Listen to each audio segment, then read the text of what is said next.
এইভাবেই আরেক দল আছে, নামাজও পড়ে না, রোজাও রাখে না, শুধু আল্লাহ পাকের জিকির নিয়ে ব্যস্ত।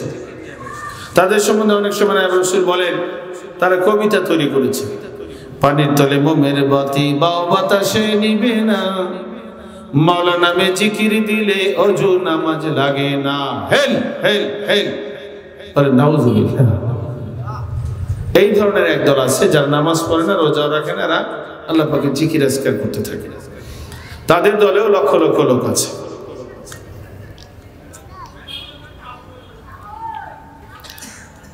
তো এইভাবে ইসলাম ধর্ম নিয়ে বিভিন্ন রকমের ধারণা সমাজের ভিতরে বিরাজ করছে।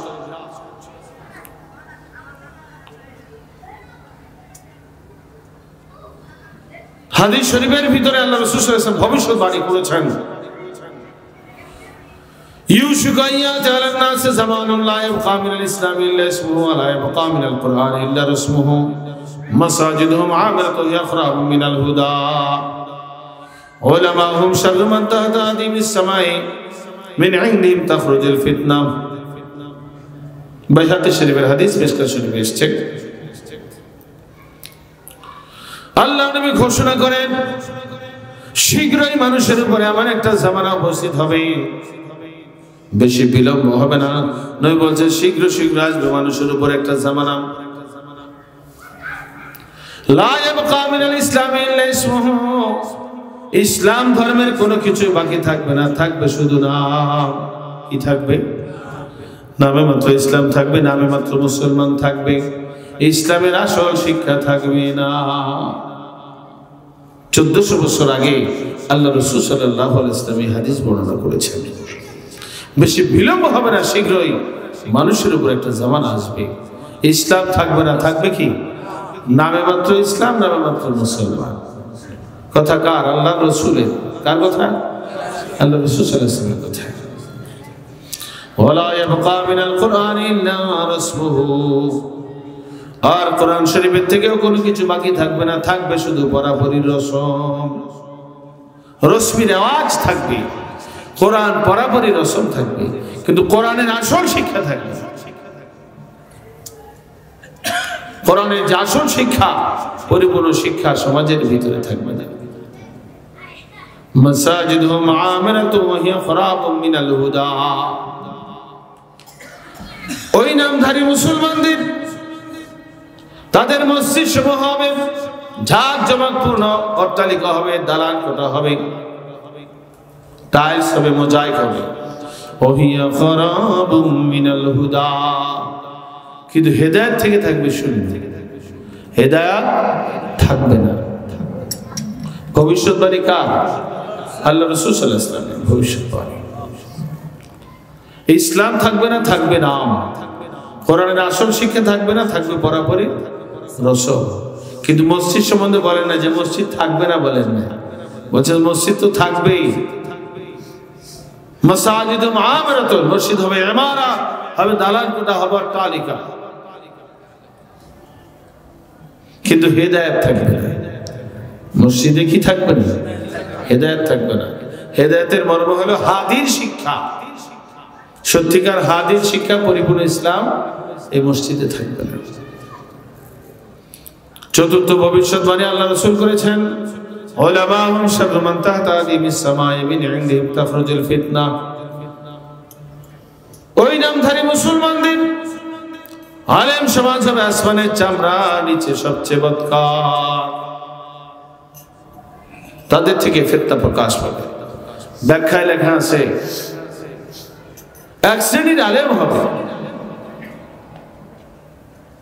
যারা ধর্মকে কাটছাঁট করবে, ধর্মের মাঝটা উল্টাপাল্টা করবে, হালালকে হারাম বলবে, ফরজকে মুস্তাহাব বলবে, এই উল্টাপাল্টা মাঝটা দিবে। তাদের সম্বন্ধে আল্লাহ রাসূল সাল্লাল্লাহু আলাইহি ওয়াসাল্লাম ভবিষ্যৎবাণী করেছেন, তারা হবে আসমানের চামড়া নিচে কি সবচেয়ে বদকার। অন্য হাদিসের মধ্যে আল্লাহ রাসূল বলেছেন, আল উলামাউ ওয়ারাসাতুল আম্বিয়া, খাঁটি হক্কানি আলেম তারা লক্ষাধিক পয়গম্বরগণের ওয়ারিস বলেছে। সুবহানাল্লাহ। তাহলে হাদিসের মধ্যে আলেম কয় ভাগ পাওয়া গেল? সর্বশ্রেষ্ঠ আলেম, আবার সর্বনিকৃষ্ট কি আলেম। যারা খাঁটি হক্কানি আলেম তাদের মর্যাদা মর্তবা রাজা বাদশাদের চাইতে অনেক অনেক বেশি। সুবহানাল্লাহ। আর যারা ধর্মের মাসলা মাসাইল উল্টা করবে, ফরজকে মুস্তাহাব বলবে, হালালকে হারাম বলবে, তাদের সম্বন্ধে আল্লাহ রাসূল ভবিষ্যৎবাণী কি করেছেন? ওয়ালাবাহুম শাররু মান তাহতা আদিমিস সামা, আসমানের চামড়ার নিচে সবচেয়ে বদকার হবে ওই নামধারী মুসলমানদের আলেম। তাই হাদিস শরীফে আলেম সম্বন্ধে যেভাবে ভবিষ্যৎবাণী সেভাবে আমাদের বিশ্বাস করা লাগবে কিনা? সর্বশ্রেষ্ঠ আলেম, সর্বনিকৃষ্ট আলেম।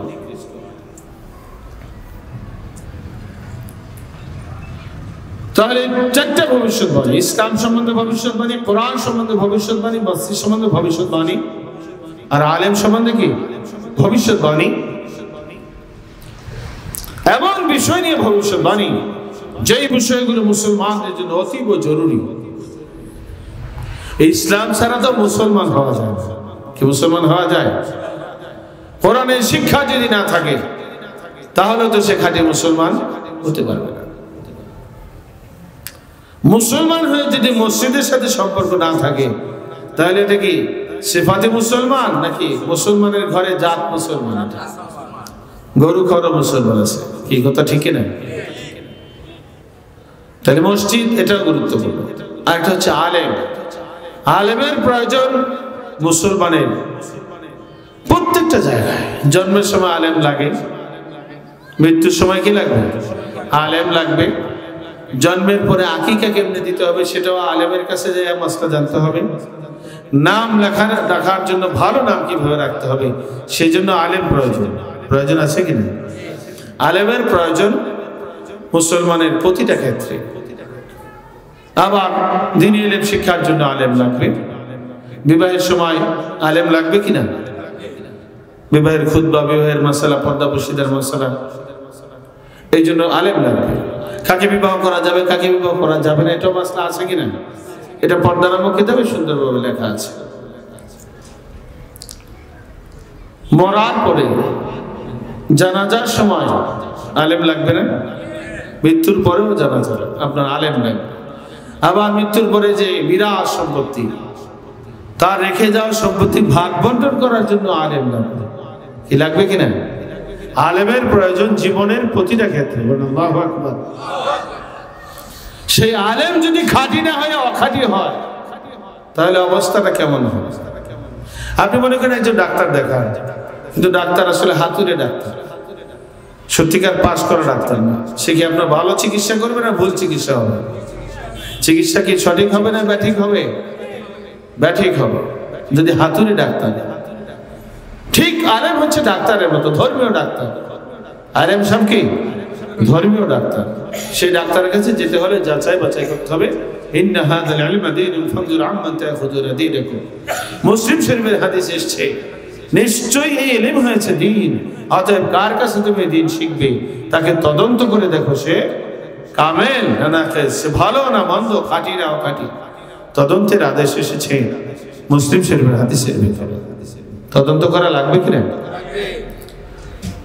তো যাই হোক, বলতেছিলাম চারটা ভবিষ্যৎবাণী আল্লাহ রাসূলের ভবিষ্যৎবাণী। চারটা ভবিষ্যৎবাণী অত্যন্ত গুরুত্বপূর্ণ। যদি ভবিষ্যৎবাণী অন্যরকম থাকতো,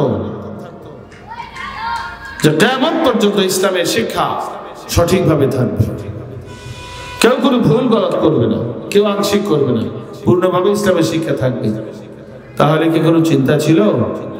ছিল না। কিন্তু ভবিষ্যৎবাণী উল্টা হয়ে গেছে। ইসলাম থাকবে কিন্তু থাকবে না এর পূর্ণ শিক্ষা, থাকবে নামে মাত্র ইসলাম। আল্লাহ রাসূল যদি বলতেন ভবিষ্যৎবাণী যে কোরআনের পুরোপুরি শিক্ষা, পুরোপুরি ব্যাখ্যা, বিশ্লেষণ সব ঠিকভাবে কিয়ামত পর্যন্ত থাকবে, কেউ কোনো ভুল গলত করবে না, তাহলেও কোনো চিন্তা ছিল না। যদি মসজিদ সম্বন্ধে ভবিষ্যৎবাণী আল্লাহ রাসূল করতেন যে মসজিদ কিয়ামত পর্যন্ত যত মসজিদ হবে সমস্ত মসজিদ হেদায়েত পূর্ণ হবে, হেদায়েত শূন্য থাকবে না, মসজিদের ভিতরে কেউ কোনো ভুল গলত করবে না, তাহলেও কি আমাদের চিন্তা ছিল?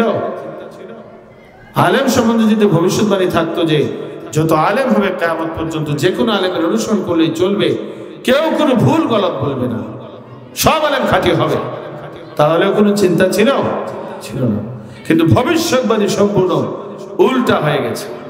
ইসলাম থাকবে না থাকবে নাম, কোরআনের আসল শিক্ষা থাকবে না থাকবে রশ্মির আওয়াজ, মসজিদ থাকবে কিন্তু হেদায়েত শূন্য, অট্টালিকা হবে, দালাল কোটা হবে, হেদায়েত শূন্য হবে। আর আলেম, তাদের আলেম সমাজ হবে আসমানের চামড়া নিচে সবচেয়ে বদকার। এইভাবে ভবিষ্যৎবাণী হয়ে গেছে সম্পূর্ণ বিপরীত। কাজে আমাদের চিন্তা করতে হবে আমরা কি নামমাত্র মুসলমান নাকি পূর্ণাঙ্গ মুসলমান, চিন্তা করা লাগবে কিনা। আমাদের ভিতরে কোরআনের শিক্ষা পরিপূর্ণভাবে আছে নাকি রশ্মির আওয়াজ হিসেবে আছে, সেটাও চিন্তা করা লাগবে। আমাদের মসজিদগুলো কি হেদায়েত পূর্ণ না হেদায়েত শূন্য, সেটা আমাদের যাচাই বাছাই তদন্ত করতে হবে। আমরা যে আলেমের পিছনে ঘুরছি, সে আলেম কি খাঁটি হক্কানি আলেম নাকি আসমানের নিচে সবচেয়ে বদকার সেই আলেম, যারা ধর্মকে কাটছাট করছে, যাদের সম্বন্ধে আল্লাহ রাসূল বলছেন যে উলামা শারুমান তাহতা দীনিস সামা, তাদের আলেম সমাজ হবে আসমানের চামড়া নিচে বদকার, সেই আলেমের পিছনে ঘুরছি নাকি আল উলামা ওয়ারাসাতুল আম্বিয়া, খাঁটি হক্কানি আলেম যারা লক্ষাধিক পয়গম্বরগণের ওয়ারিস, তাদের পিছনে আমরা ঘুরছি, সেটা তদন্ত করা দরকার আছে কিনা, তদন্ত করতে হবে। আলহামদুলিল্লাহ আমরা পূর্ণাঙ্গ দিন শিক্ষার্থীরা এই ব্যাপারে 100-100 পাস আছে, আলহামদুলিল্লাহ। আজকে আল্লাহ রাসূলের ভবিষ্যৎবাণী সত্যে পরিণত হয়েছে, তাই সারা দুনিয়ার মুসলমানেরা ইসলাম ইসলাম করছে, কিন্তু ইসলামের আসল শিক্ষা তাদের ভিতরে নাই।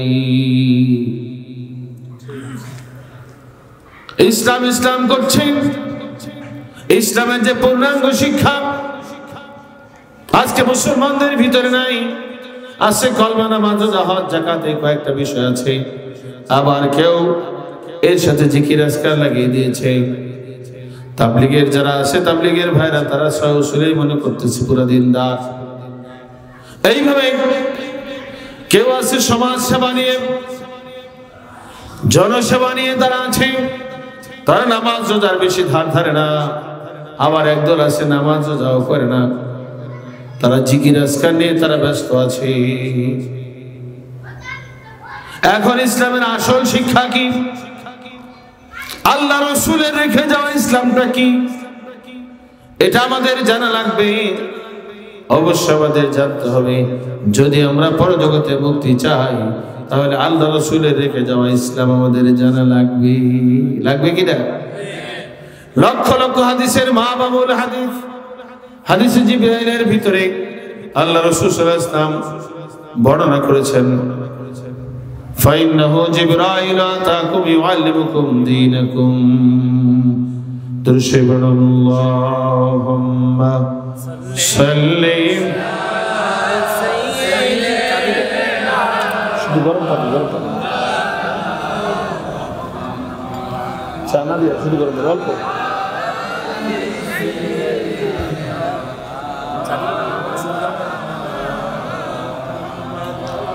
আমার আমার যতই জপ কিছুই তো তোমার না, আমার আমার যতই জপ কিছুই তো আসলে তোমার না। তোমার আসল জিনিস হলো দিনের পূর্ণ শিক্ষা। আল্লাহুম্মা সাল্লি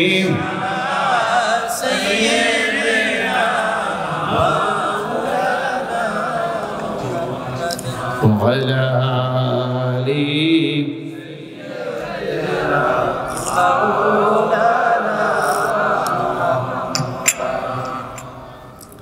তো মোহতারাম হাজিরিন, প্যারা নবী দো জানের সরদার সৈয়দুল মুরসালিন আমাদের নবী আপনার নবী মুহাম্মদ রাসূলুল্লাহ সাল্লাল্লাহু আলাইহি ওয়াসাল্লাম বলেছেন, ফাইন্নাহু জিবরাইল আতাকুম ইউআল্লিমুকুম দীনাকুম। নিশ্চয়ই তিনি ছিলেন হযরত জিবরাইল আলাইহিস সালাম। জিবরাইল আলাইহিস সালাতু ওয়াস সালাম কেন এসেছিলেন তোমাদের কাছে? ইউআল্লিমুকুম দীনাকুম, তোমাদেরকে আল্লাহর দ্বীন শিক্ষা দেওয়ার জন্য। সুবহানাল্লাহ। কি শিক্ষা দেওয়ার জন্য এসেছিলেন? আল্লাহর দ্বীন শিক্ষা দেওয়ার জন্য এসেছিলেন। সেই লক্ষ লক্ষ হাদিসের মামুল হাদিস, হাদিসে জিবরাইলের সার সংক্ষেপ মুসলিম শরীফের ভিতরে লেখা আছে। হাদিসে জিবরাইল অনেক অনেক লম্বা, কিন্তু এর মূল কথা ইন্নাদ দীনা মুরাক্কাবুম মিন সালাসাতি আজজাইন, নিশ্চয়ই আল্লাহর দ্বীন গোড়ার দিকে গঠিত হয়েছে তিন অংশের দ্বারা। কয় অংশের দ্বারা? ইসলাম, ঈমান, ইহসান, আকায়েদ, তাসাউফ, ফিকহ। কয় অংশের দ্বারা? তিন অংশের দ্বারা দ্বীন গঠিত হয়েছে।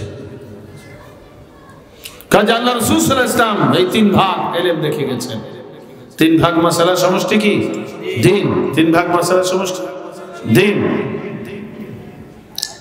মিশকাত শরীফের উদ্দশরা মাজাইরাকের ভেতরে এসেছে, জাননা চাহে कि मदार दीन का और उसके कमाल का फिरका अकायदा और तसव्वुफ पढ़ाए। প্রত্যেকটা মুসলমানের জানা দরকার ধর্মের ভিত্তি এবং উহার পূর্ণতা অর্থাৎ পূর্ণাঙ্গ দিন হচ্ছে আকায়েদ, তাসাউফ এবং ফিকহ। কয়টা জিনিসের উপরে? কয় জিনিসের সমষ্টি দিন? কি কি? আকায়েদ, তাসাউফ এবং ফিকহ। এই তিন প্রকার মাসালা দিনের সমষ্টি। মাজারা 25 নম্বর পৃষ্ঠার মধ্যে এসেছে, कमाल ही है बाकी सब गुमराही, कमाल ही है बाकी सब गुमराही। আকায়েদ, তাসাউফ, ফিকহ হলো পূর্ণতা, হলো পূর্ণাঙ্গ দিন। এই পূর্ণাঙ্গ দিন এটাই হলো মুক্তির প্রধান পথ। এই দিনের ভিতরে যারা থাকবে, পূর্ণতার ভিতরে আসার জন্য তিন ভাগ লাগবে। কামাল হি হ্যাঁ, এটা হলো পূর্ণাঙ্গ দিন। বাকি সব গুমরাহি, এর বাইরে যা আছে সবকিছু গোমরাহ, সবকিছু পথভ্রষ্টতা। কাজে পথভ্রষ্টতা থেকে বাঁচার জন্য সবার কয় ভাগ লাগবে? আরো যেন কয় ভাগ লাগবে? তিন ভাগ লাগবে। আকায়েদ বা ঈমানের বিষয়ে জানতে হবে, ঈমানকে ঠিক করতে হবে। এরপরে আমলটা দুই ভাগ, জাহিরি আমল ফিকহ, বাতিনি আমল তাসাউফ। উভয় প্রকার আমল করতে হবে। জাহিরি আমল ফিকহ, দেহের উপরে আল্লাহ পাক যে বিধিবিধান রেখেছেন সে বিধান আমরা পালন করব, তখন হবে আত্মার আমল, আত্মার বন্দেগী, যেটাকে রুহানি বন্দেগী বলা হয়। তো ঈমান, দেহের আমল ফিকহ, আত্মার আমল তাসাউফ, এই তিন ভাগ মাসালা নিয়ে মানুষ পূর্ণ মুসলমান হয়, তাকে কামেল মুসলমান বলা হয়। আলহামদুলিল্লাহ। এই তিন ভাগ শিক্ষা যাদের ভিতরে থাকবে, তাদের ভিতরে ইসলাম পূর্ণভাবে থাকবে। আর যাদের ভিতরে তিন ভাগের কিছু থাকবে, কিছু থাকবে না, তারা পূর্ণ না আংশিক, তারা পূর্ণ না আংশিক। আংশিকে মুক্তি হবে, আংশিকে মুক্তি হবে না, পূর্ণতার ভিতরে আসতে হবে। ইয়া আইয়ুহাল্লাযীনা আমানু উদখুলু ফিস-সিলমি কাফা। আল্লাহ রাব্বুল আলামিন সূরাতুল বাকারার 208 নম্বর আয়াতের ভিতরে ঘোষণা করেছেন, হে ইমানদার বান্দাগণ, তোমরা ইসলামের ভিতরে পূর্ণভাবে দাখিল হও। আদেশ কার? আল্লাহ। ইসলামের ভিতরে পূর্ণভাবে দাখিল হও, আদেশ কে করেছেন? আল্লাহ পাকের আদেশ মানা কি নফল না ফরজ? কাজে ইসলামের পূর্ণতা আসতে হলে আমাদের আকায়েদ, তাসাউফ, ফিকহ এই তিন ভাগে আসতে হবে। এরকম অসংখ্য দলিল প্রমাণ রয়েছে। কাজে এই তিন ভাগ যেখানে আছে, তিন আছে যেখানে, দিন আছে সেখানে বলেন আলহামদুলিল্লাহ। তাহলে আমরা ইসলামের পূর্ণতার ভিতরে আছি কিনা? জোরে বলেন আলহামদুলিল্লাহ। তাহলে ইসলামের পূর্ণতার ভিতরে আমাদেরকে আসার জন্য, থাকার জন্য তিন ভাগ লাগবে। আর আজকে সারা পৃথিবী ইসলাম ইসলাম করছে, কিন্তু ইসলাম যে গোড়ার দিকে তিন ভাগ মাসালা নিয়ে পূর্ণ হয়, এটা কোনো খবর আছে? খবর নাই।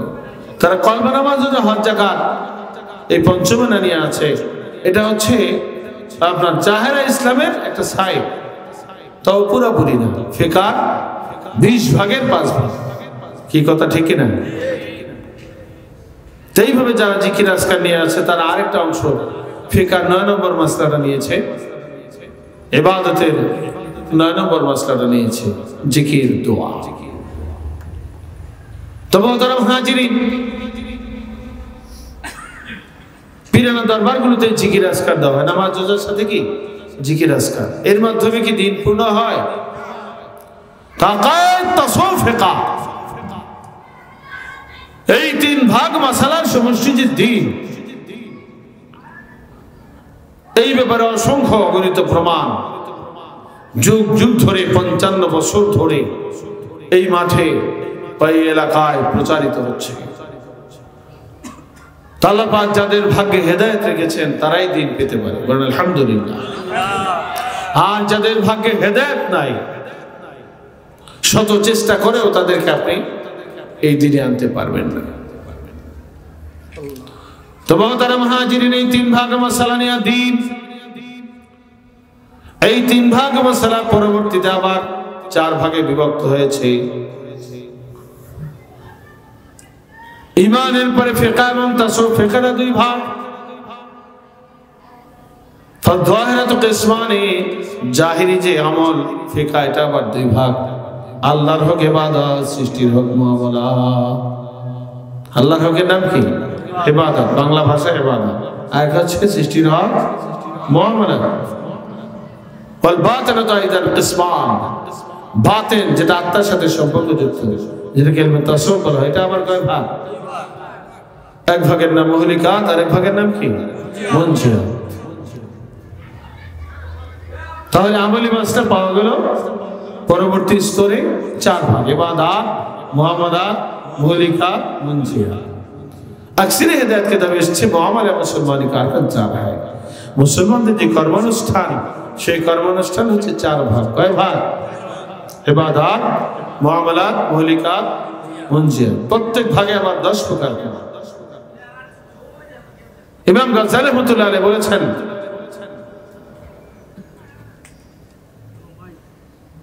ওয়ামারুল ইবাদত ফায়াশতামিলু আলা আশাতি কুতুবিন, ইবাদত যে 4 ভাগের 1 ভাগ, এর মধ্যে আবার 10টা উসুল আছে। কয়টা উসুল?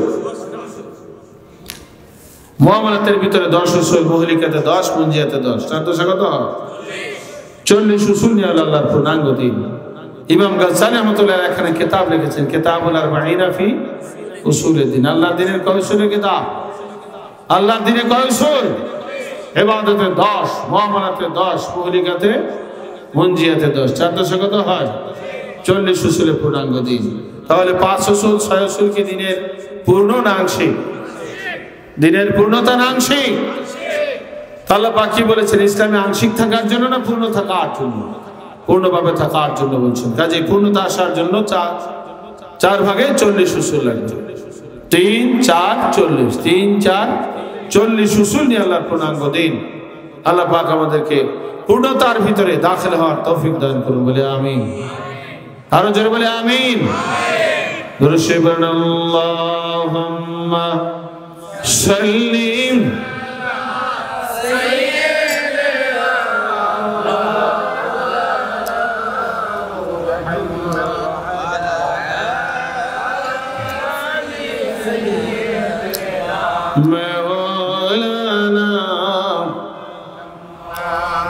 कवि बोलते दिन का सूरज डूब रही है तुम लोगों की सामने, क्या जवाब है रोज हशर में मुस्तफा की सामने। आज के दिने नबी, दिनेर सूरज डूबे যাচ্ছে তোমাদের সামনে। হে উম্মত মুহাম্মাদি, হে মুসলমান দাবিদার, আজকে নবীর রেখে যাওয়া দিন ডুবু ডুবু অবস্থা। কথা ঠিক কি না? क्या जवाब है रोज हशर में मुस्तफा के सामने। কাজে কি জবাব দেবে কিয়ামতের ময়দানে বিশ্বনবী মুহাম্মদ রাসূলুল্লাহ সাল্লাল্লাহু আলাইহি ওয়াসাল্লামের সামনে? জবাব দেওয়ার কিছু থাকবে? কাজে মুহতারাম মুহাজিরিন, আজকে আমরা দ্বীন পেয়েছি, সত্যিকার নবী রেখে যাওয়া দ্বীনের সন্ধান আমরা পেয়েছি, দ্বীন কবুল করতে পেরেছি। এটা আমাদের জন্য মস্ত বড় নিয়ামত, আলহামদুলিল্লাহ। এখন আমাদের উপরে দায়িত্ব এসেছে এই দ্বীনকে মানুষের মাঝে পৌঁছে দিতে হবে, দ্বীনকে মানুষের দ্বারে দ্বারে পৌঁছে দেওয়ার ব্যবস্থা করতে হবে। এই জন্য আমাদের সকলকে সাহাবায়ে কেরামগণের তরিকায় সর্বশক্তি নিয়ে ঝাঁপিয়ে পড়তে হবে। মর্দ মুমিন সোচ কাবে दार हो बिदार हो, तेगे हिम्मत हाथ मेले उठ जरा तो यार। কাজে মর্দ মুজাহিদ, দ্বীনের সৈনিক, রসুলের খাঁটি উম্মত বেদার হো, বেদার হো, গাফলাতির ঘুম ভঙ্গ করো, জাগ্রত হও, জাগ্রত হও, হিম্মতের তলোয়ার হাতে নিয়ে ঝাঁপিয়ে পড়ো আল্লাহর পূর্ণাঙ্গ দিন দুনিয়ার বুকে জারি কায়েমের জন্য। কাজে আমরা বসে থাকলে চলবে? দিন আমরা পেয়েছি, এখন দিনের দাওয়াত মানুষের কাছে পৌঁছে দিতে হবে।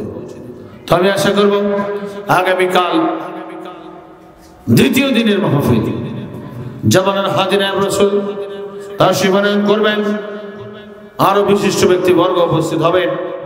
কাজে দ্বিতীয় দিনের মাহফিলকে আমরা অত্যন্ত সুন্দর পরিবেশ সৃষ্টি করতে চাই। আজকে আলহামদুলিল্লাহ অনেক লোক হয়েছে, মানে আলহামদুলিল্লাহ। দ্বিতীয় দিনের মাহফিল এই কেন্দ্রের জন্য শেষ দিন, আর তৃতীয় দিন হচ্ছে দক্ষিণবাগ ট্যাগবাড়িতে। তো এই মাহফিলকে আমরা সুন্দর করে দেওয়ার জন্য আগামী দিনের মাহফিলে মানুষকে দাওয়াত দিয়ে নিয়ে আসার জন্য আমরা চেষ্টা করতে চাই ইনশাআল্লাহ। চাই কিনা? দিনের দাওয়াত দেওয়া নফল না ফরজ? সূরা আসরের ভিতরে আল্লাহ পাক বলেছেন দিনের দাওয়াত দেওয়া গুরুত্বপূর্ণ ফরজ। অনেকে দেখা যায় বন্ধু বান্ধব আছে, একসাথে চায়ের আড্ডা বসেন, চায়ের স্টলে বসেন, গল্প করেন, কিন্তু দেখা যায় দিনের দাওয়াত দেন না। এরকম আসে না অনেকে? অনেকের ছেলে সন্তান আছে এই দিনের থেকে দূরে আছে, অনেকের ভাই বন্ধু আছে দিনের থেকে দূরে। তাদেরকে কালকে দাওয়াত দিতে পারবো কিনা ইনশাআল্লাহ? কারা কারা চেষ্টা করবো একটু হাত তুলে দেখাই।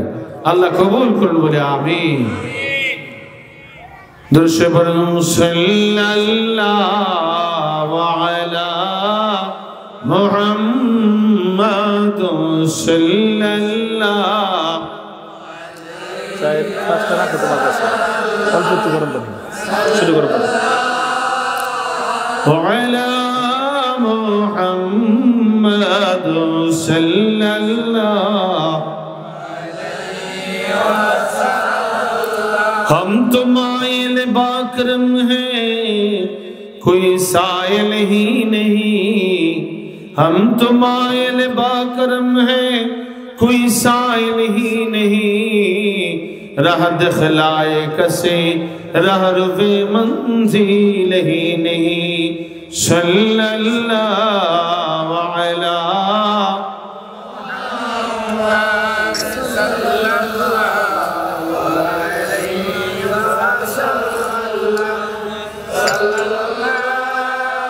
وعلى محمد صلى الله।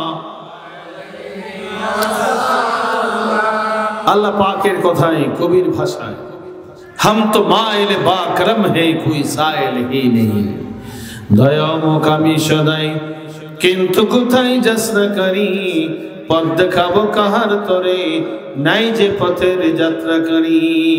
আল্লাহ পাক বলছেন আমি তো দয়ার সাগর, আমি তো জান্নাতের পথে নেওয়ার জন্য ব্যাকুল হয়ে আছি, কিন্তু সত্যিকার সেই জান্নাতের পথের যাত্রী আমি পাই না। আল্লাহর কথাই কবি কবিতার মাধ্যমে বলছেন দয়ামুখ আমি সদাই কিন্তু কোথায় যাসনা করি, পথ দেখাবো কাহার তরে নাই যে পথের যাত্রা করি। কাকে আমি জান্নাতের পথে নিয়ে যাব সেই সঠিক চাহনেওয়ালা সঠিক যাত্রী তো আমি পাই না। কি কথা ঠিক কিনা? ভাইরা আমার, বন্ধুরা আমার, সেই জান্নাতের পথের যাত্রী হওয়ার জন্য আপনাকে আমাকে সত্যিকার একজন আখিরাতের রাহবার গ্রহণ করতে হবে। রসুলের যুগে রসুল, আমরা রসুল পাই নাই, রসুলের বর্তমানে আমরা নায়েব রসুল পেয়েছি, আলহামদুলিল্লাহ। সত্যিকার হাদি গ্রহণ করে যারা এই পূর্ণাঙ্গ দিন শিক্ষা বলে চেষ্টায় থাকবে তাদের জন্য আল্লাহ রাব্বুল আলামিন জান্নাতের ঘোষণা দিয়েছেন, আলহামদুলিল্লাহ। সবাই আমরা জান্নাতে যেতে চাই। কারা কারা জান্নাতে যেতে চায় হাত তুলে দেখাই। আল্লাহ কবুল করুন বলে আমিন। এই জন্য একটু আগে আলোচনা হয়েছে জান্নাতে যাওয়ার জন্য তিনটা কাজ লাগবে। এর ভিতরে একটা কাজ হচ্ছে আখিরাতের হাদি, রসুলের জামানায় রসুল, রসুলের বর্তমানে নায়েব রসুল গ্রহণ করতে হবে। রসুল নায়েব রসুল উভয় দলকে হাদি বলা হয়, সে হাদি গ্রহণ করতে হবে, এক নম্বর। দুই নম্বর কাজ হাদির মাধ্যমে পূর্ণাঙ্গ দিন শিক্ষা করে আমল করতে হবে। তিন নম্বর কাজ হচ্ছে হাদিকে জানে মালের সাহায্যে সহযোগিতা করতে হবে। জানে মালের সাহায্যের কথা এসছে কোরআন শরীফে 125 জায়গায়। কাজে হাদিকে জানে মালে সাহায্য করে আমরা জান্নাতের পথের প্রতীক হতে চাই। আল্লাহ কবুল করুন বলে আমিন। জিকির করুন সুবহানাল্লাহ ওয়ালহামদুলিল্লাহ লা ইলাহা ইল্লাল্লাহ সুবহানাল্লাহ ওয়ালহামদুলিল্লাহ লা ইলাহা ইল্লাল্লাহ আর জোরে সুবহানাল্লাহ ওয়ালহামদুলিল্লাহ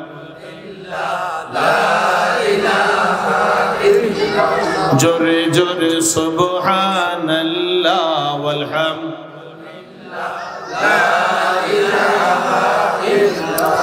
লা ইলাহা ইল্লাল্লাহ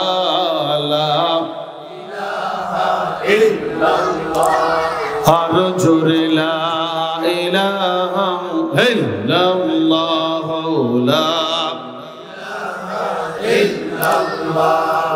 লা ইলাহা ইল্লাল্লাহ মুহাম্মাদুর রাসূলুল্লাহ আল্লাহুম্মা সাল্লি আলা সাইয়্যিদিনা সূরা বাকারা 74 রুকু বের করো।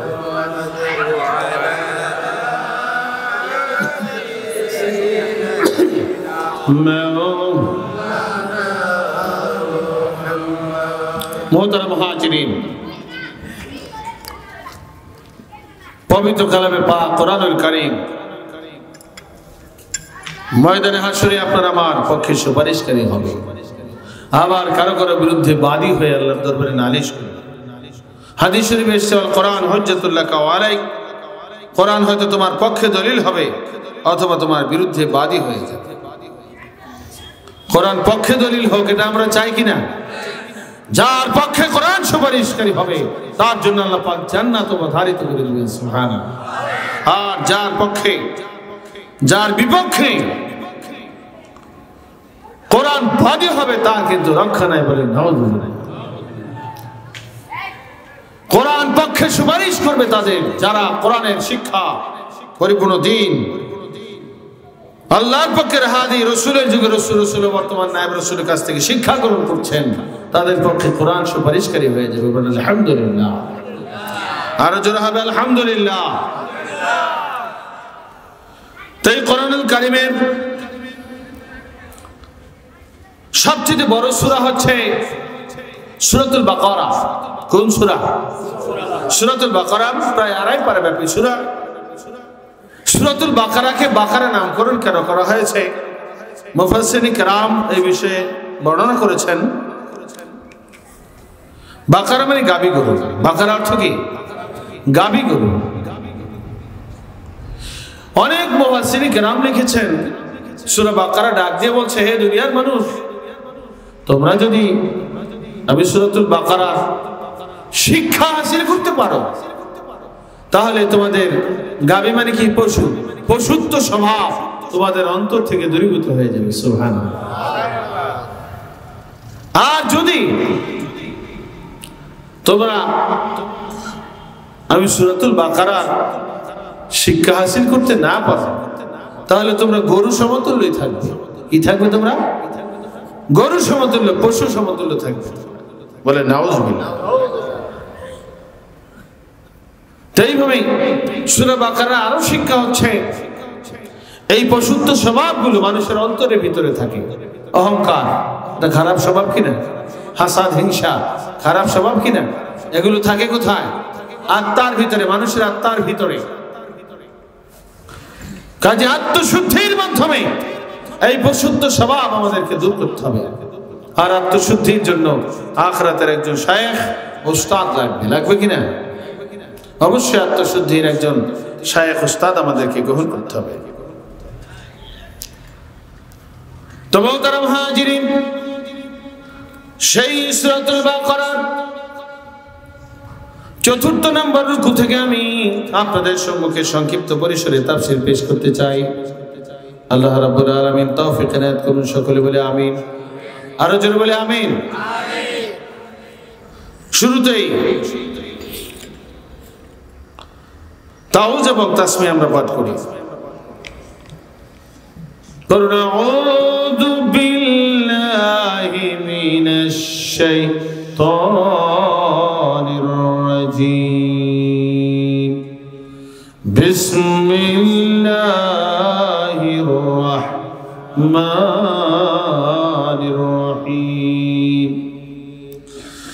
وإذ قال ربك للملائكة إني جاعل في الأرض خليفة قالوا أتجعل فيها من يفسد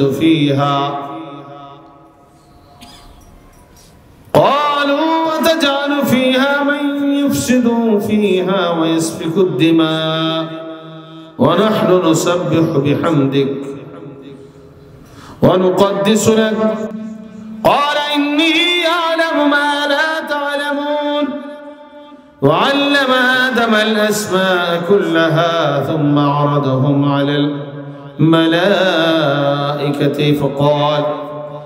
فقال أنبئوني بأسماء هؤلاء إن كنتم صادقين قالوا سبحانك لا علم لنا إلا ما علمتنا إنك أنت العليم الحكيم رشب اللهم صل مولانا محمد وعلى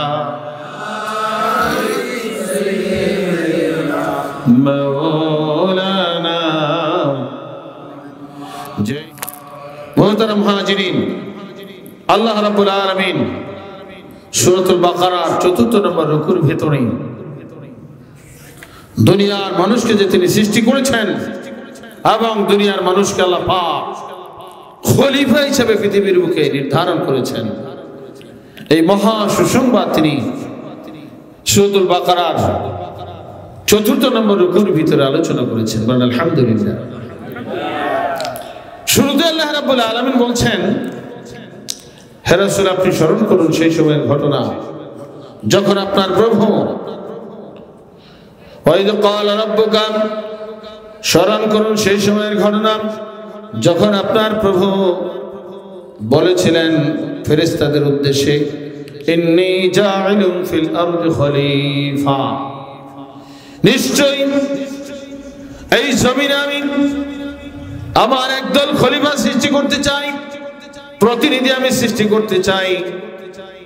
আল্লাহ রাব্বুল আলামিন যখন ফেরেশতাদের সামনে কথা বললেন, ফেরেশতারা বলছিল, ক্বালু আতাজআলু ফিহা মান ইউফসিদু ফিহা ওয়া ইয়াসফিকুদ দিমা। হে পরওয়ারদিগার, আপনি কি এমন এক দল লোক, এমন এক জাতি সৃষ্টি করবেন যারা জমিনে ঝগড়া সৃষ্টি করবে, ফাসাদ সৃষ্টি করবে এবং জমিনে রক্তপাত করবে? এইরকম একদল আপনি তৈরি করতে চান কি? আপনি কি চাচ্ছেন যেমন একটা জাতি সৃষ্টি করবেন যেই জাতি ঝগড়া করবে, কলহ করবে, দলাদলি করবে, রক্তারক্তি করবে, সেই রকম জাতিকে আপনি সৃষ্টি করতে চাচ্ছেন? সঙ্গে সঙ্গে আরো বলছে, ওয়ানাহনু নুসাব্বিহু বিহামদিক ওয়া নুকদ্দিসু লাক, অথচ আমরাই তো আপনার তাসবিহ পাঠ করতেছি, আপনার প্রশংসা কীর্তন করতেছি, আমরাই তো আপনার পবিত্রতা বর্ণনা করতেছি। বলেন সুবহানাল্লাহ। ফেরেশতাদের উদ্দেশ্য ছিল এমন এক নতুন জাতি আমার সৃষ্টি করা দরকার, কি খলিফা বানাতে চাইলে আমাদেরকেই তো বানাতে পারেন, বুঝছেন কিনা? আল্লাহ পাক মানুষ সৃষ্টির কথা ফেরেশতাদের সাথে পরামর্শ করলেন।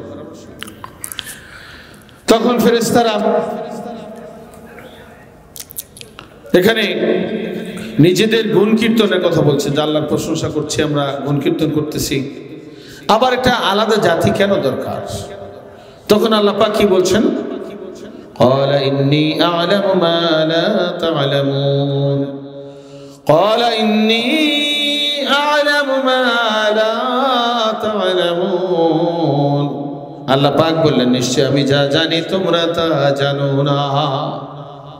আমি যা জানি তোমরা তা জানো না। খলিফা কে হবে এটা নির্ধারণ করবেন আল্লাহ পাক। ফেরেশতাদের পরামর্শ নিয়েছেন, ফেরেশতারা ভোট দিয়েছে। ভোটের ভিতরে তাদের স্বার্থপরতা ছিল। কিতাবের ভেতরে এসেছে ভোটের পরিবেশ কখন হবে, যখন স্বার্থপরতা থাকবে না। নিঃস্বার্থভাবে ভোট দিতে পারলে সে ভোট সঠিক হবে। বুঝতে পারছেন কিনা? ফেরেশতারা যে ভোট দিয়েছিল নিঃস্বার্থভাবে দিয়েছিল। তারা তো ইচ্ছা করলে বলতে পারতো যে হ্যাঁ পরওয়ারদিগার আপনি যেটা ভালো মনে করেন সেটা আপনি করেন, এরকম ভাবে বলতে পারতো কিনা?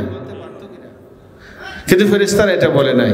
তারা কি বলছে, এমন এক জাতি কেন সৃষ্টি করবেন, তারা রক্তারক্তি করবে, তারা ঝগড়া করবে, ফাসাদ করবে, এর চেয়ে বরং আমরাই তো আছি, আপনার প্রশংসা করছি, আমরা আপনার গুণ কীর্তন গাচ্ছি, আপনার পবিত্রতা বর্ণনা করতেছি, আমরাই তো যথেষ্ট। তাহলে তাদের ভোট কি নিঃস্বার্থভাবে ছিল?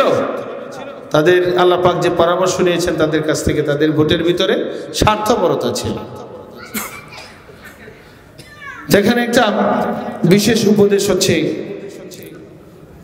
ভোটের ভিতরে যদি স্বার্থপরতা থাকে তাহলে সেটা স্বচ্ছ ভোট হবে না। এটা একটা উপদেশ, এখানে আমাদের একটা ধর্মীয় শিক্ষা। নিঃস্বার্থভাবে ভোট প্রদান করতে হবে। ভোটের আরো অনেক বিষয় আপনার মুজাদ্দিদ আজম রাহমাতুল্লাহ লিখে গেছেন। একই গাড়িতে মনে করেন 5 জন লোক বা 6 জন লোক একসঙ্গে যাবে, 6 জন প্রার্থীকে ভোট দিবে, হাসতে হাসতে যাবে, একসঙ্গে হাসতে হাসতে তারা চলে আসবে। বুঝতে পারছেন আমার কথাটা? 6 জন মনে করেন 6 জন প্রার্থী আছে, 6 জনকে 6 জন ভোট দিবে, একই সাথে যাবে, একই সাথে চলে আসবে। কোনো মারামারি নেই, কাটাকাটি নেই, ঝগড়া নাই। এটা হচ্ছে ভোটের ধর্মীয় পরিবেশ এবং ইসলামের ভোট হচ্ছে এইভাবে। কিন্তু বর্তমানে কি এই পরিবেশ আছে?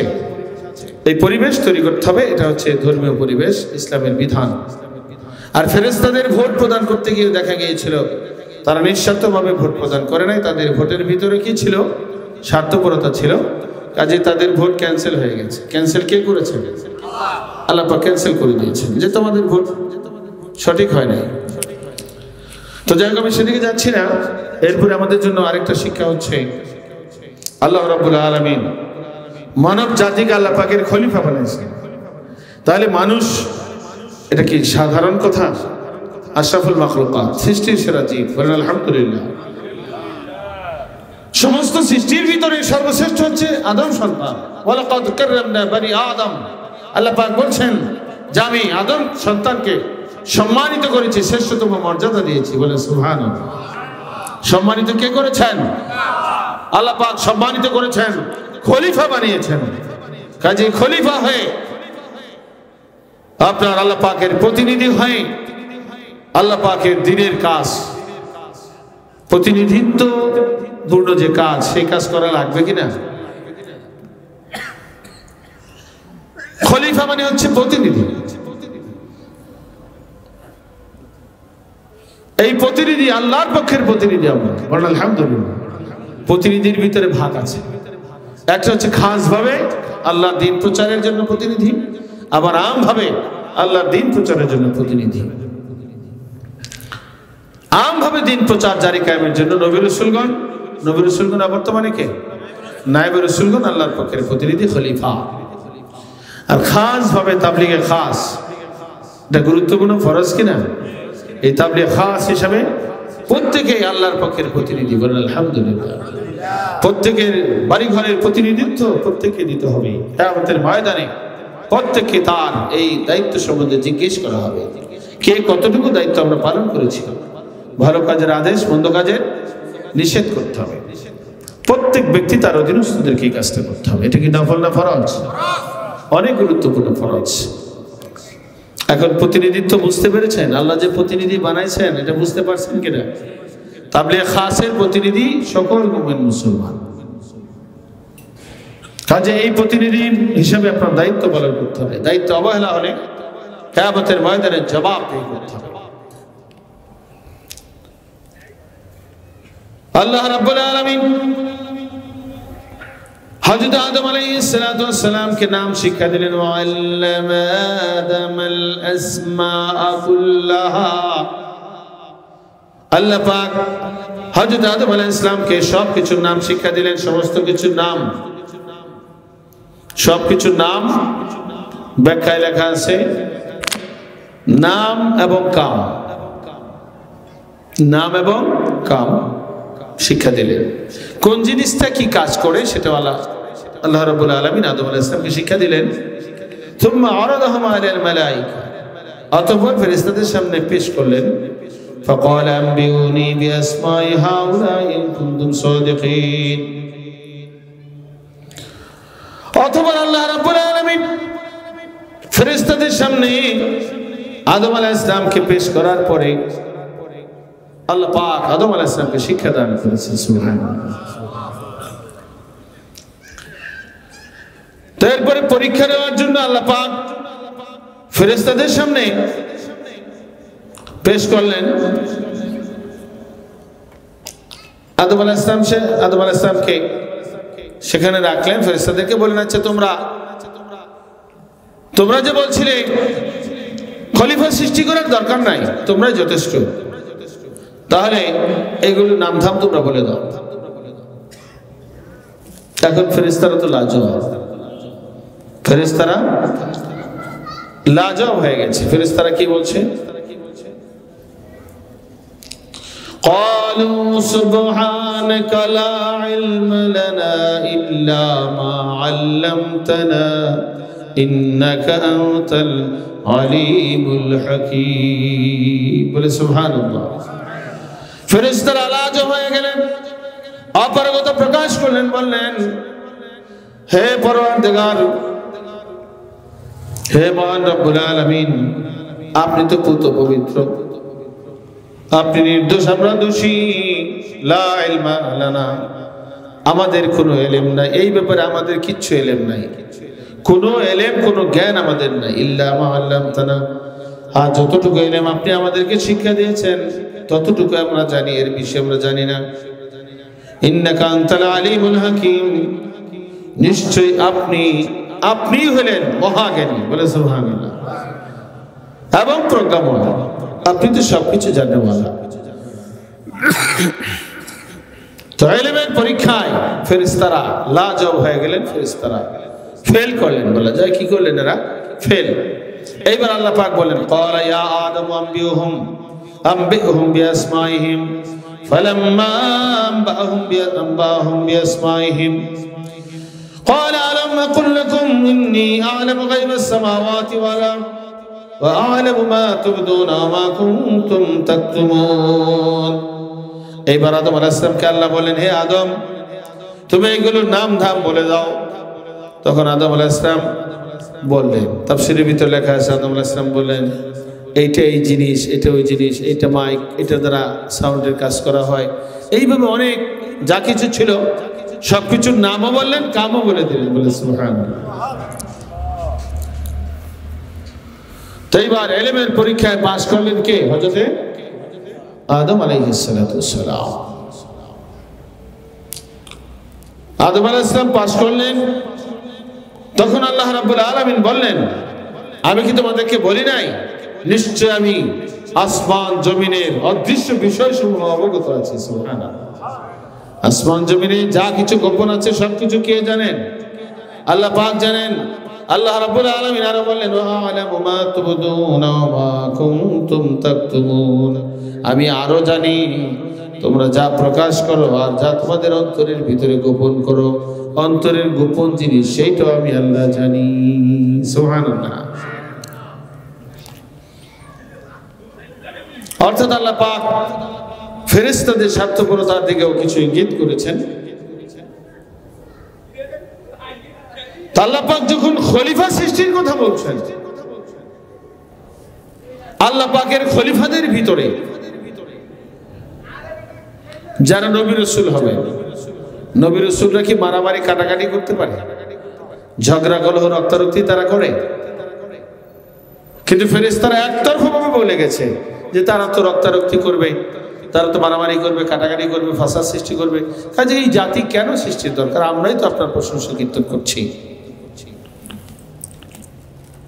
কিন্তু তাদের এই ভোট প্রদানের মধ্যে স্বার্থপরতা ছিল। তারা ভাগ করে বলতে পারতেন যে আদম সন্তানের ভিতরে কিছু তো ঝগড়া কলহ ফাসাদে লিপ্ত হবে, আবার কিছু তো ভালোও থাকবে, কাজে আপনি যেটা ভালো মনে করেন। এরকম ভাবে ভোট প্রদান না করে তারা সরাসরি ভাবে ফাসাদ সৃষ্টি করবে, ঝগড়া কলহ করবে, এইভাবে সরাসরি ভাবে বলেছিলেন। আর আল্লাহ রাব্বুল আলামিন জানিয়ে দিলেন যে আমি যা জানি তোমরা তা জানো না। অর্থাৎ এই আদম সন্তান শুধু ফাসাদ সৃষ্টি করবে না, আদম সন্তানের ভিতরে আমার সৃষ্টির ভিতরে সর্বশ্রেষ্ঠ সৃষ্টি অর্থাৎ নবীগণকে আমি প্রেরণ করবো। সুবহানাল্লাহ। নবীগণের বর্তমানে নায়েবে নবীও সে আদম সন্তান মানুষের ভিতর থেকে হবে। সুবহানাল্লাহ। এবং আদম সন্তানের ভিতরে এমন এমন মানুষ তৈরি হবে, এমন এমন আল্লাহওয়ালা বুজুর্গানে দিন তৈরি হবে যাদের মর্যাদা তোমরা ফেরেশতাদের চাইতে বেশি হয়ে যাবে। সুবহানাল্লাহ। তোমরা মুহাজিরিন, আল্লাহ রাব্বুল আলামিন সমস্ত কিছু অবগত রয়েছেন, গোপন এবং প্রকাশ্য যা কিছু আছে সবকিছুর খবর কার কাছে আছে? আরো জোরে হবে, কার কাছে আছে? আদম আলাইহিস সালাতু ওয়াস সালাম পরীক্ষায় যখন পাস করলেন, তিনি তখন এলেমের পরীক্ষায় পাস হলেন এবং নাম ধাম যখন আল্লাহ রাব্বুল আলামিনের নির্দেশ ক্রমে আদম আলাইহিস সালাম ফেরেশতাদেরকে শিক্ষা দিলেন, তাহলে তিনি একদিকে আল্লাহর পক্ষের উস্তাদ, আল্লাহর পক্ষের কি হয়ে গেলেন? উস্তাদ হয়ে গেলেন। যারা ইলম শিক্ষা দান করেন তারা হচ্ছে আলেম, এবং যাদেরকে শিক্ষা দান করেন তারা হচ্ছে শিক্ষার্থী, ছাত্র, আর যিনি শিক্ষা দান করেন তিনি হচ্ছেন শিক্ষক। কাজে আল্লাহ পাক বলেন, এবার আদম আলাইহিস সালাম শিক্ষক, তোমরা হলে ছাত্র। কাজে আদম আলাইহিস সালামকে তোমরা সম্মানের সিজদা করো। তোমরা কি করো? সম্মানের সিজদা করো। وَإِذْ قُلْنَا لِلْمَلَائِكَةِ اسْجُدُوا لِآدَمَ فَسَجَدُوا إِلَّا إِبْلِيسَ أَبَى وَاسْتَكْبَرَ وَكَانَ مِنَ الْكَافِرِينَ। আল্লাহ রাব্বুল আলামিন বলেন, হে রাসূল আপনি স্মরণ করুন সেই সময়ের ঘটনা যখন আমি বললাম ফেরেশতাদেরকে তোমরা আদমকে সিজদা করো, ফাসাজাদু ইল্লা ইবলিস, সমস্ত ফেরেশতারা সিজদা করলেন, সিজদা করলো না একজন, সে কে? ইবলিস, শয়তান। সেই ইবলিস সিজদা করে নাই। আবা ওয়াস্তাকবার, আবা সে অস্বীকার করেছে, ওয়াস্তাকবার অহংকার করেছে। অহংকার দুনিয়ার মানুষ করে, আর সে আল্লাহ পাকের হুকুম লঙ্ঘন করে। সে অহংকার কে করেছিল? ইবলিস, শয়তান। সর্বপ্রথম অহংকার কে করেছে? ইবলিস। কে করেছে? ওয়াস্তাকবার। আল্লাহ পাক বলছেন যে অহংকার করলো ইবলিস, সিজদা করতে অস্বীকার করলো এবং অহংকার করলো। আল্লাহর হুকুম মানতে দিলে চায় না। এটা কিসের আলামত?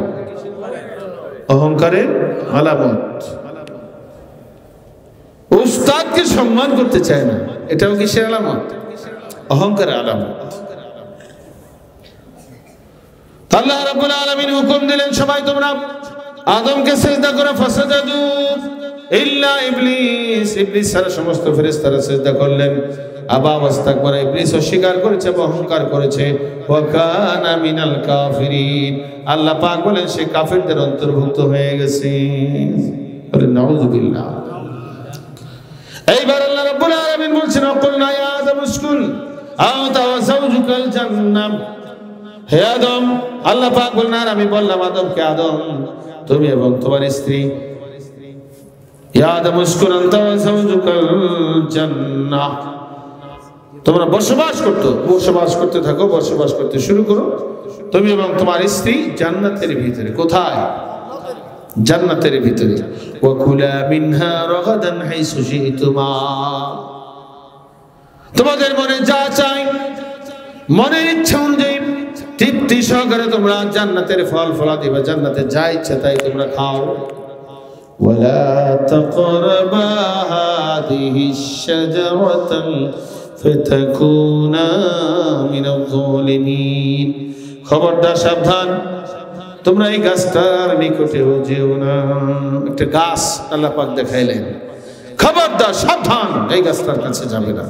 যদি যাও ফাতাকুনা মিনাজ জালিমিন, তাহলে তোমরা সীমা লঙ্ঘনকারীদের অন্তর্ভুক্ত হয়ে যাবে, জালেম শ্রেণীভুক্ত হয়ে যাবে বলে নাউযুবিল্লাহ। তো ইবলিস সুযোগ পেয়ে গেছে,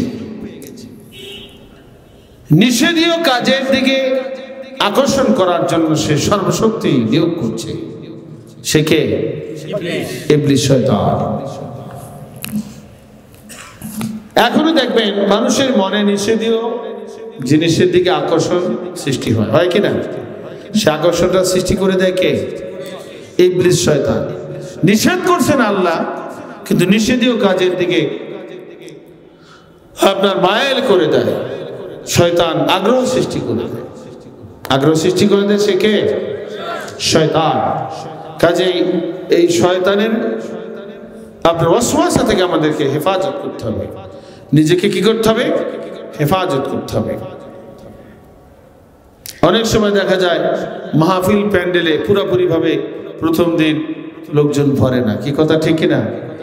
কিন্তু গান বাজনার প্যান্ডেল, যেখানে গান বাজনা অনেক কিছু হতে থাকে, নিষেধীয় কাজ হতে থাকে, সেখানে দাওয়াতও দেওয়া লাগে না, কি কথা ঠিক কিনা?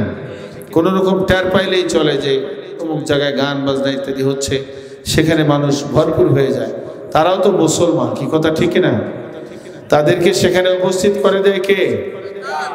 শয়তান। আর এই শয়তানের ওয়াসওয়াসা থেকে, শয়তানের কুমন্ত্রণা থেকে, শয়তানের সাথে জিহাদ করে যারা কোরআনের মাহফিলে, পূর্ণাঙ্গ দিনের মাহফিলে হাজির হবে, তাদের আমল নামা আল্লাহ রাব্বুল আলামিন মুজাহাদার সওয়াব, জিহাদের সওয়াব দান করবেন। সুবহানাল্লাহ।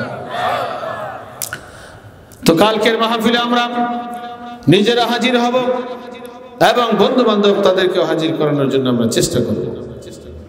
তো শয়তান সেই নিষেধীয় ফলের দিকে আদম আলাইহিস সালামকে, হাওয়া আলাইহিস সালামকে আকর্ষণ করার জন্য বিভিন্ন রকমের পায়তারা শুরু করেছিল। এক পর্যায়ে শয়তান তার এই চক্রান্তে সে সাকসেস হয়েছে, সফল কাম হয়েছে। আদম আলাইহিস সালামকে, হাওয়া আলাইহিস সালামকে সে গন্ধম ফল খাইয়েছে। গন্ধম ফল খাওয়ার পরে সেখানে আল্লাহ পাক নিষেধ ছিল, আল্লাহ পাকের নিষেধ লঙ্ঘন করেছেন কে? হযরতে আদম আলাইহিস সালাম। কিন্তু নিজের ইচ্ছায় করেন না, সেটা শয়তানের ওয়াসওয়াসায় করেছে। কার ওয়াসওয়াসায়? শয়তানের ওয়াসওয়াসায়। শয়তানের ইচ্ছা ছিল যে আদম কে সিজদা না করার কারণে আমি শয়তান হয়েছি। শয়তান যখন সিজদা করলো না, তখন শয়তানের সমস্ত ইবাদত বন্দেগী, সমস্ত সওয়াব ক্যান্সেল করে দিয়েছেন কে? আল্লাহ। নেতৃত্ব, লিডারগিরি ক্যান্সেল কে করেছেন? 6 লক্ষ বছরের ইবাদত ক্যান্সেল। 22টা রাজ্যের গভর্নর ছিল শয়তান, সব ক্যান্সেল হয়ে গেছে। 70,000 বছর ফেরেশতাদেরকে জিকির আজকার শিখিয়ে দিয়েছে, তাও কি হয়ে গেছে? ক্যান্সেল হয়ে গেছে, বাতিল। সেই আদম হিংসায়, জ্বালাপোড়া হিংসার যন্ত্রণায় সে দাও দাও করে জ্বলছে। তার ইচ্ছা হচ্ছে আদম কেমনে ভেসতে থাকে, হাওয়ারে নিয়া এত আনন্দে থাকে, এটা আমি দেখেছি। فأزلهما الشيطان عنها فأخرجهما مما كان فيه وقلنا اهبطوا بعضكم لبعض عدو ولكم في الأرض مستقر ومتاع إلى حين। আল্লাহ রাব্বুল আলামিন পরে ঘটনা বর্ণনা করছেন যে অতঃপর শয়তান পদস্খলন ঘটাল, অর্থাৎ আদম আলাইহিস সালামকে যেই ফল খাওয়া নিষেধ ছিল, সেই নিষেধীয় ফল সে ভক্ষণ করাইল এবং সেই আদম আলাইহিস সালামকে জান্নাত থেকে, যেই জান্নাতের ভিতরে ফাখরাজাহুমা, সেই আদম আলাইহিস সালাম এবং হাওয়া আলাইহিস সালাম উভয়কে সেই জান্নাত থেকে বের করলো। মিম্মা কানা ফীহি, অতি সুখ শান্তিতে সেই জান্নাতের ভিতরে হযরত আদম আলাইহিস সালাম এবং হাওয়া আলাইহিস সালাম বসবাস করছিলেন। সেই সুখময় জান্নাত থেকে শেষ পর্যন্ত আদম এবং হাওয়া আলাইহিস সালাম, আদম আলাইহিস সালাম হাওয়া আলাইহিস সালামকে শয়তান বের করে ছাড়লো। বলে নাউজুবিল্লাহ। বের করে ছাড়লো কে? শয়তান। যখন বের করলো, এর অনেক লম্বা ঘটনা, মূল বিষয়টা আমি বলতে চাচ্ছি, মৌলিক তাফসীরটা এবং এর মূল কথাটাই শুধু আমি বলবো।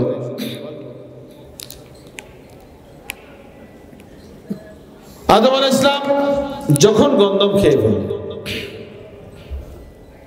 যখন আল্লাহর পক্ষের হুকুম লঙ্ঘনের কারণে বেহেশতের পোশাক উড়ে গেল, হাওয়া আলাইহিস সালামের বেহেশতের পোশাক উড়ে গেল। কোন রকম বেহেশতের পাতা দিয়ে লজ্জাস্থান আবৃত করেছিলেন। এইভাবে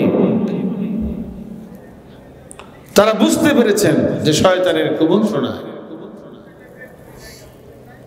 শয়তানের ওয়াসওয়াসায় আল্লাহ পাকের নিষেধীয় ফল তো আমরা খেয়ে ফেলেছি, কাজে মহা অপরাধ করে ফেলেছি। আদম আলাইহিস সালাম আল্লাহ পাকের হুকুম লঙ্ঘন হয়ে যাওয়ার সঙ্গে সঙ্গে অনুতপ্ত হয়েছিলেন। বলে সুবহানাল্লাহ। অনুতপ্ত হওয়ার কারণে আল্লাহ রাব্বুল আলামিন ওনার জন্য ক্ষমার ঘোষণা রেখেছেন। সুবহানাল্লাহ। এবং অনুতপ্ত হওয়ার পরে আল্লাহ রাব্বুল আলামিনের কাছে কান্নাকাটি শুরু করে দিয়েছিলেন। রব্বানা যালামনা বলে কান্নাকাটি করেছেন। আল্লাহ রাব্বুল আলামিন ওনার তওবাটাও কবুল করেছেন। এর আগে আল্লাহ রাব্বুল আলামিন যখন ঘোষণা করলেন, আল্লাহ পাক বললেন, ফাকুলনা হাবিতু বা'দুকুম লিবা'দিন, তোমরা বের হয়ে যাও, নেমে যাও, নিচে নেমে যাও, জান্নাত থেকে বেরিয়ে যাও। বা'দুকুম লিবা'দিন আদুকুম, তোমরা কতকের শত্রু, এখন থেকে তোমরা কতকের শত্রু। ওয়ালাকুম ফিল আরদি মুস্তাকার ওয়া মাতাউন ইলা হিন, নির্দিষ্ট সময় পর্যন্ত তোমাদের জমিনে থাকতে হবে। আদম আলাইহিস সালামকে লক্ষ্য করে বললেন, একটা নির্দিষ্ট সময় তোমরা জমিনে থাকবে, পৃথিবীর বুকে থাকতে হবে, বসবাস করবে। সেখানে তোমাদের জন্য আল্লাহ রাব্বুল আলামিনের পক্ষ থেকে তোমাদের জন্য পাথেয়, তোমাদের রিজিকের ব্যবস্থা করা হবে, খাদ্যের ব্যবস্থা করা হবে। নির্দিষ্ট সময় সেখানে তোমরা অবস্থান করবে। ফাতালাক্কা আদম মির রাব্বিহি কালিমাতিন ফাতাবা আলাইহি ইন্নাহু হুয়াত তাওয়াবুর রহিম। অতঃপর আল্লাহ রাব্বুল আলামিন আদম আলাইহিস সালামের কথা উল্লেখ করেছেন। ফাতালাক্কা আদম মির রাব্বিহি, শিক্ষা দান করলেন কালিমাতিন, আল্লাহ রাব্বুল আলামিন আদম আলাইহিস সালামকে এখানে আল্লাহ পাক সুন্দর করে বলছেন। অতঃপর আদম আলাইহিস সালামকে তার প্রভু কিছু বাক্য শিক্ষা দিলেন। বলে সুবহানাল্লাহ। কালেমা শিক্ষা দিলেন।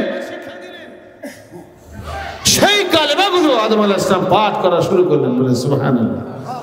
রব্বানা যালামনা আনফুসানা وإن لم تغفر لنا وترحمنا لنكونن من الخاسرين। আদম আলাইহিস সালামকে আল্লাহ পাক এই বাক্যটা শিক্ষা দিয়েছিলেন, এই কলেমাগুলো শিক্ষা দিয়েছিলেন। আল্লাহর কাছে আবেদন নিবেদন শুরু করে দিলেন, হে পরওয়ারদিগার, আমি তো রব্বানা যালামনা, আমরা আমাদের আত্মসময়ের উপর জুলুম করে ফেলেছি।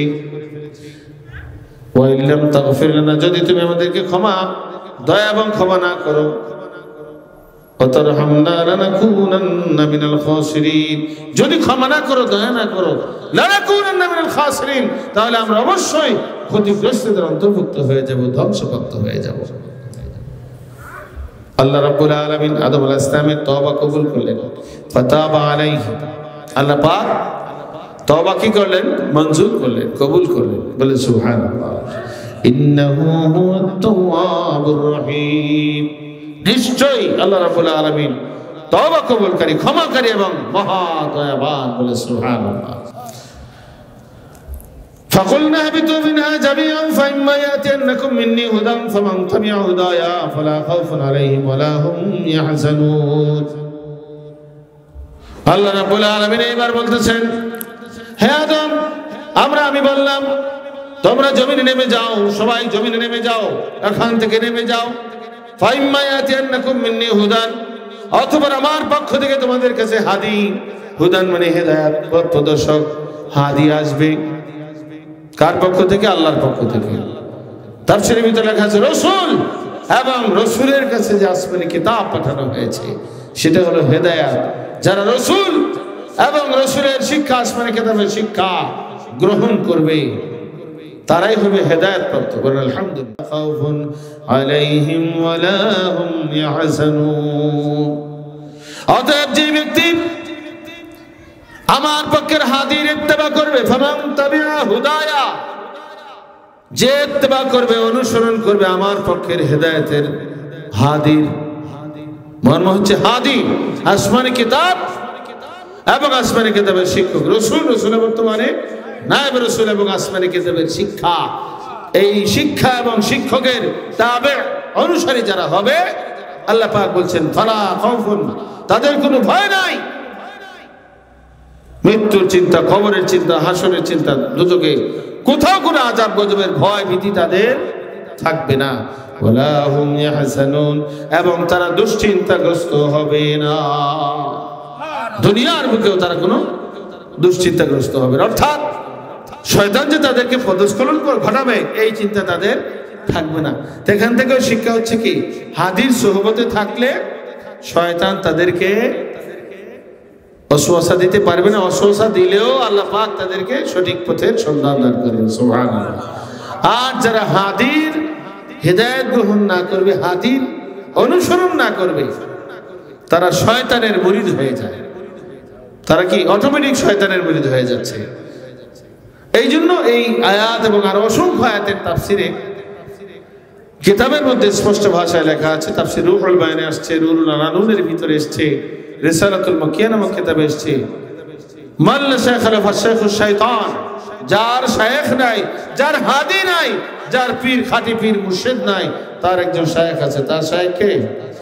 তার শাইখ হলো শয়তান। কাজে হাদি ধরলে, মুর্শিদ গ্রহণ করলে শয়তান আপনার সুবিধা করতে পারে না। আর যদি হাদি না থাকে, যে কোনো সময় শয়তান তাকে নিয়ে জাহান্নামে ফেলাই দিবে, জাহান্নামের মানুষ বানাই দিবে। বলে নাউযুবিল্লাহ।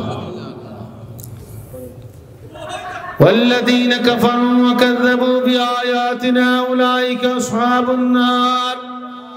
আর যারা কুফরি করবে, হাদি এবং হেদায়েতকে অস্বীকার করবে, ওয়াকাযযাবু বিআয়াতিনা, এবং আল্লাহর আয়াতসমূহকে মিথ্যা প্রতিপন্ন করার চেষ্টা করবে, আল্লাহর আয়াত আসমানি কিতাবের বিধিবিধান যারা মিথ্যা প্রতিপন্ন করবে, আল্লাহ পাক বলেন উলাইকা আসহাবুন নার, তারাই হবে আগুনের বাসিন্দা, তারাই হবে জাহান্নামী, তারাই হবে দোজখী। উলা হুম ফিহা খালিদুন, হুম ফিহা খালিদুন, সেখানে তারা চিরকাল থাকবে। অর্থাৎ মার্কা মারা জাহান্নামী হবে। আল্লাহর পক্ষের হাদি, রসুলের যুগে রসুল, রসুলের বর্তমান নায়েব রসুলকে যারা অমান্য করবে এবং আসমানি কিতাবকে যারা অস্বীকার করবে, মিথ্যা প্রতিপন্ন করবে আল্লাহর কোরআন এবং অন্যান্য আসমানি কিতাবের শিক্ষাকে যারা অস্বীকার করবে, মিথ্যা প্রতিপন্ন করবে, কোরআন হাদিসের দলিল দেওয়ার পরেও যারা মানবে না, ঘাড় মোড়ায় থাকবে, বরং বিপরীতভাবে বিরোধিতা করবে, কুফরি করবে, তারা হবে মার্কা মারা দোজখী। তাদের জন্য রয়েছে জাহান্নামের ভিতরে চিরস্থায়ী বসবাস। বলেন নাউযুবিল্লাহ। চিরকাল তারা জাহান্নামের ভিতরে বসবাস করবে। বলেন নাউযুবিল্লাহ। তাহলে সংক্ষিপ্ত উপদেশ এই সূরাতুল বাকারার ৪র্থ নম্বর রুকুর অনেক অনেক শিক্ষা।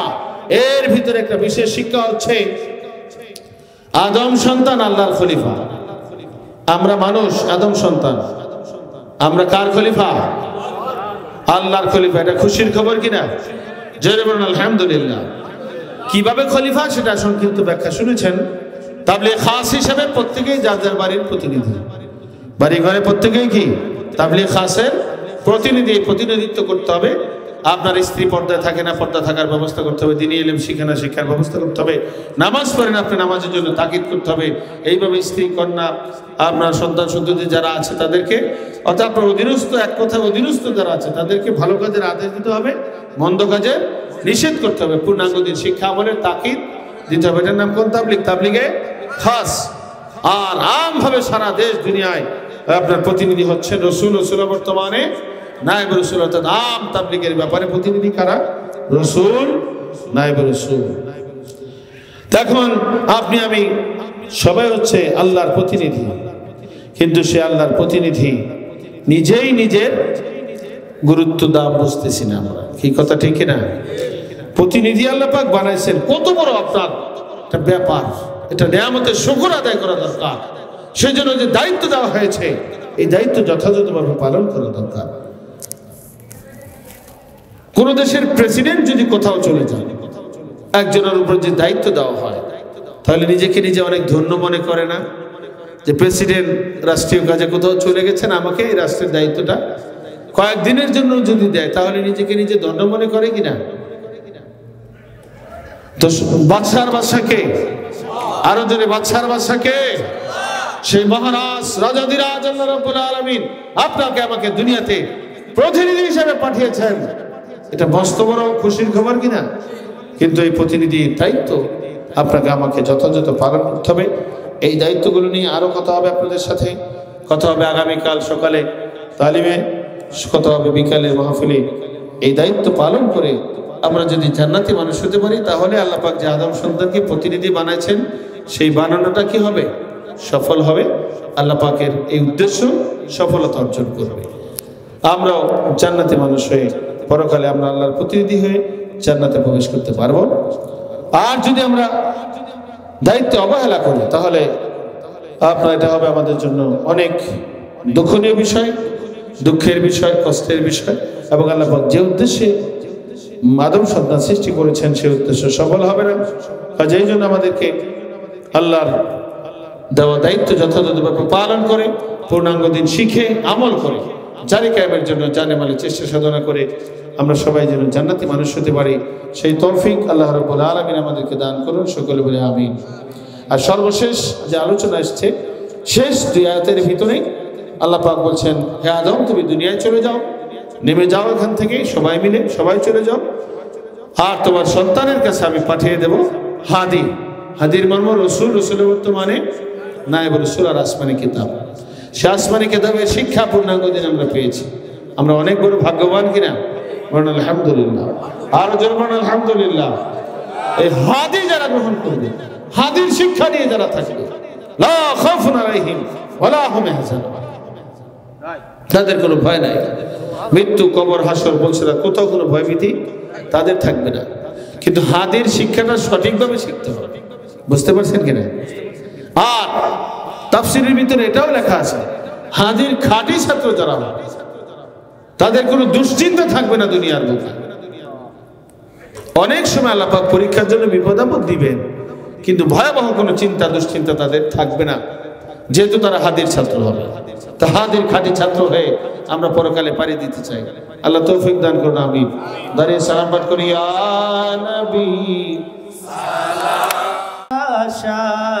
ইয়া নবী সালাম আলাইকা, ইয়া রাসূল সালাম আলাইকা, ইয়া হাবিব সালাম আলাইকা,